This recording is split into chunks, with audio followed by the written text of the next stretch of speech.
Hello friends, नमस्कार। मैं खुशबू सिंह अपने चैनल में स्वागत करती हूँ। आज हम प्रेगनेंसी के दौरान हमारा डाइट क्या होना चाहिए इस पे बात करेंगे। सबसे पहले तो मैं ये बताना चाहूँगी कि जब भी हमें प्रेगनेंसी पता चले, हमें तुरंत अस्पताल जाकर अपना रजिस्ट्रेशन करा लेना चाहिए और टिटनस का पहला टीका भी लगवाना चाहिए।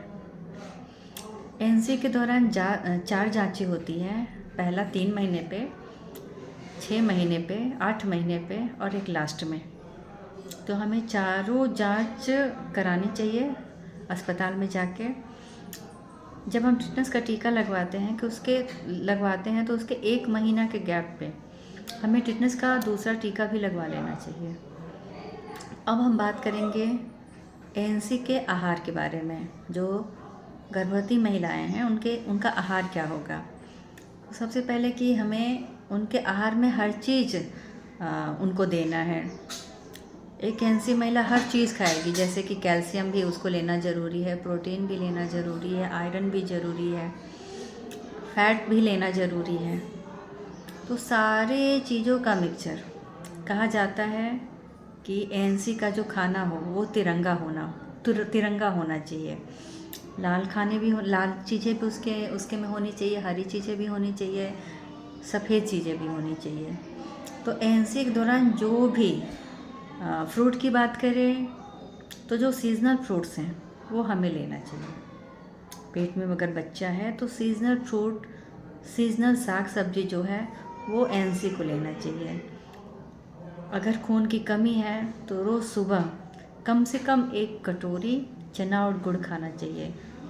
गुड़ जो है बहुत ही अच्छा स्रोत है ब्लड के लिए, अगर उसे चने के साथ खाया जाए तो साग सब्जी में जो भी हरे साग सब्जी मिलते हैं, जो भी चीज़ें मार्केट में अवेलेबल हैं वो हमें लेनी चाहिए। विटामिन्स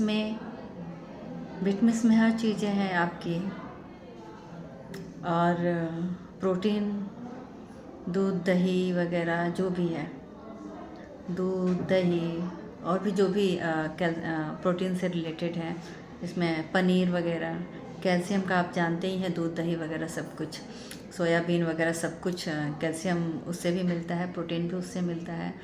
फैट्स में भी घी वगैरह भी हमें खाना चाहिए। अपने बॉडी को देखते हुए कि हमारा बॉडी कैसा है तो उस हिसाब से हम जो है फ़ैट लेते हैं। तो ये सारी चीज़ें अगर आप डॉक्टर के पास जाएंगे, वहाँ पे काउंसलर आपको ये सारी चीज़ें बताएगी और उस हिसाब से आप उसके डाइट को फॉलो करेंगे तो आई थिंक आपका ब्लड जो है कम नहीं होगा, आप कमज़ोर नहीं होंगी। तो डिलीवरी के समय जब आपकी डिलीवरी होगी तो जो भी खतरे आते हैं तो आई थिंक खतरों को आप पार कर जाएंगे, आपको कोई खतरा नहीं होगा, आराम से आपकी डिलीवरी होगी। तो सबसे ज़्यादा डाइट पे आपको ध्यान देना चाहिए। और हाँ, रात में आप सोते हो ओके, लेकिन दिन में 2 घंटे सोना बहुत ज़रूरी है एक एएनसी महिला को। अगर पेट में बच्चा है तो दिन में 2 घंटे वो आराम करे। हमारे घर में काम बहुत होता है तो लोग समझते हैं अगर एक नॉर्मल महिला है, काम बहुत है, वो काम निपटाने के चक्कर में थोड़ा बहुत थकती भी है तो कोई नहीं, वो जाके आराम बाद में कर लेगी। लेकिन अगर गर्भवती महिला है, उसे घर में काम है, वो काम कर रही है, तो मैं यही कहूँगी कि वो अपने आप को देखते हुए ही काम करे। मतलब अगर वो थक जाए तो उसे आराम कर लेना चाहिए। काम वो उठ के बाद में भी कर सकती है, निपटाने के चक्कर में वो अपने आप को परेशानी में ना डाले। तो ये छोटी छोटी बातें हैं। उनका डाइट सही होना चाहिए, उनको आराम की ज़रूरत होती है। एएनसी को दिन में 2 घंटे सोना बहुत ज़रूरी है। ये सारी बातें हैं। रात में जब भी सोए, जब भी उसे आराम करने का मन करे, कोशिश करे कि वो बाएं करवट ही सोए। बाएं करवट सोने से बच्चे को घूमने में आसानी होती है और बच्चा आसानी से घूमता है। तो ये सारी बातें हैं जो कि एक एएनसी को ध्यान रखना चाहिए। उसे हमेशा खुश रहना चाहिए, अच्छी बातें करनी चाहिए। अगर वो बुक पढ़ने की शौकीन है तो अच्छी किताबें पढ़े, नॉलेज वाली किताबें पढ़े। अध्यात्म से अच्छा लगता है तो गीता वगैरह भी पढ़ सकती है। तो जितना पॉजिटिव रहेगी उतना ही बच्चा पॉजिटिव रहेगा। टेंशन बिल्कुल नहीं लेना है, झगड़े वगैरह में बिल्कुल इंटरेस्ट नहीं लेना है। बहुत ही कूल रहना है ताकि बच्चे की मानसिक ग्रोथ और फिजिकल ग्रोथ भी अच्छे से, शारीरिक ग्रोथ भी अच्छे से हो जाए। क्योंकि अगर एक महिला अपने पेट में बच्चे को रखती है तो उसका पॉजिटिव रहना बहुत ज़रूरी होता है। जैसी सोच रखेगी वैसे उस बच्चे का मानसिक और शारीरिक ग्रोथ होगा।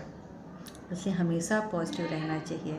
मैं घर के सभी लोगों से भी कहूँगी कि प्लीज़ अच्छी बातें करें, घर का माहौल जो है पॉजिटिव रखें, ताकि घर में खुशी रहेगा। और एक माँ भी खुश रहेगी तो उसका बच्चा भी हमेशा खुश रहेगा, स्वस्थ रहेगा और आसानी से उसकी डिलीवरी भी हो जाएगी।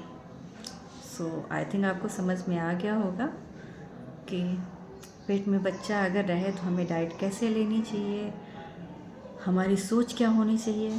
सो thank you so much. Bye.